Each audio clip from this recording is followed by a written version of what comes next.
Got some breaking news now because there are top Republican lawmakers pressing hard on the Obama administration to release intelligence information about the consulate attack in Benghazi that killed 4 Americans, including our ambassador, Chris Stevens. Now, the chairman of the House Intelligence Committee accusing the White House of politicizing the intelligence to fit a certain storyline that the violence was sparked by a video. This is Mike Rogers now. Listen. I argue the administration made some serious mistakes when they highlighted the video, escalated its credibility to the presidential level, and then took it on TV in Pakistan with U.S. taxpayer dollars. That's all. I think those were all serious mistakes that we're paying the price for, and it was because of that view of what they thought their intelligence, at least what they wanted it to be, not what it was. 2 critical things he said in that. I want to talk to New York Congressman Peter King about it, chairman of the Homeland Security Committee. Sir, good morning to you, and welcome back here. Morning, the first point, they highlighted the video, he says, escalating the credibility on the presidential level. What do you think of that? Yeah, I agree fully with Chairman Rogers. I'm on the Intelligence Committee with Mike. He's a great chairman. He's been right on this from the start. The fact is the president took something which really was a petty issue and he elevated it. He gave it a credibility it didn't deserve. Somehow put us on defense as if we had to explain why this video was created here in the United States. It was absolutely wrong.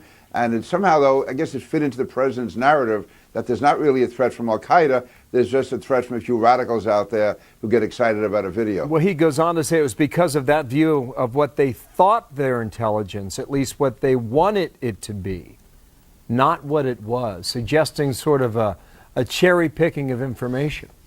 Do you see it that way?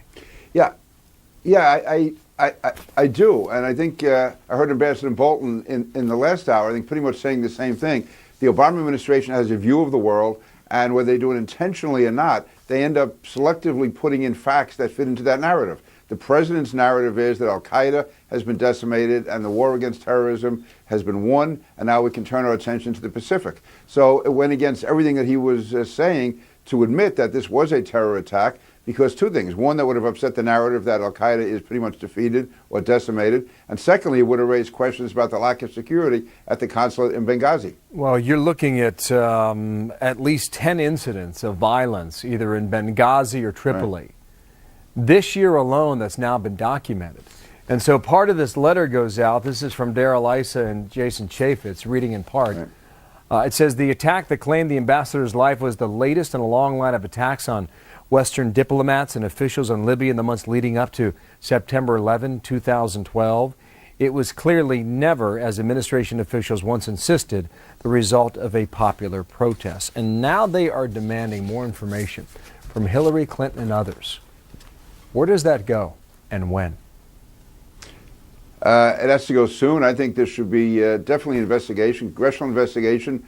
Also, I think there should be an independent investigation of outside experts to come in and analyze what happened here. Why was this intelligence so misread? Why was it so distorted? Why did the administration ignore these warning signals over the last several months? I mean, we had attacks on the American consulate, we had attacks on the British ambassador, we had attacks on the Red Cross. I mean, Benghazi is known to be a haven for groups like Ansar al-Sharia, for al-Qaeda in the Maghreb, just for jihadist militias generally are in that area. It's such a dangerous area, and yet virtually nothing was done as far as securing the compound there.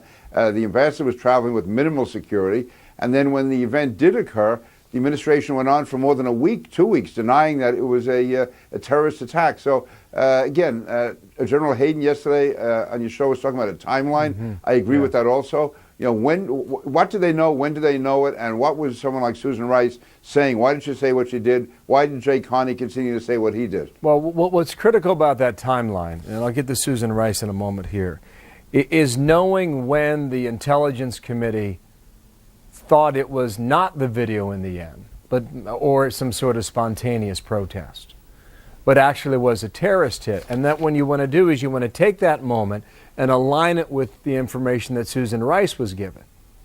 And did that happen before or after the 5 networks news shows on Sunday? That was what General Hayden was suggesting on our program yesterday. Is that to which you're referring now? Yeah, I'm referring to that. And also, though, even apart from the intelligence community. I mean, Mike Rogers, he was on television Thursday and Friday, 2 and 3 days after the attacks, giving all the reasons why he thought it was a terrorist attack, the direct and indirect fire, the amount of troops, if you will, or forces that were arrayed against our consulate and the annex, the fact that it was September 11th, the fact that there had been prior incidents. I mean, Susan Rice had to be aware of that. Did they just take something that was handed to them by the intelligence community? You haven't called for her resignation, have you? Yes, I have. I did call for Susan Rice's resignation because she was the face that was put out by the administration to defend its policies. She's our ambassador to the UN, which many cases makes her, in effect, our ambassador to the world. She was put out there. There has to be accountability when such a grievous error has been made, as was in this case, and whether or not she was just put out there to audition to be Secretary of State, whether or not she believed what she was saying, whether or not she was mistaken. Somebody has to pay the price. There has to be consequences. Wow. She's the one who was out there. I believe it should be her. Very smart, very able person. But again, there's such a serious error. There has to be accountability. Heavy charges there. We'll see where it goes. Peter King, thank you for your time.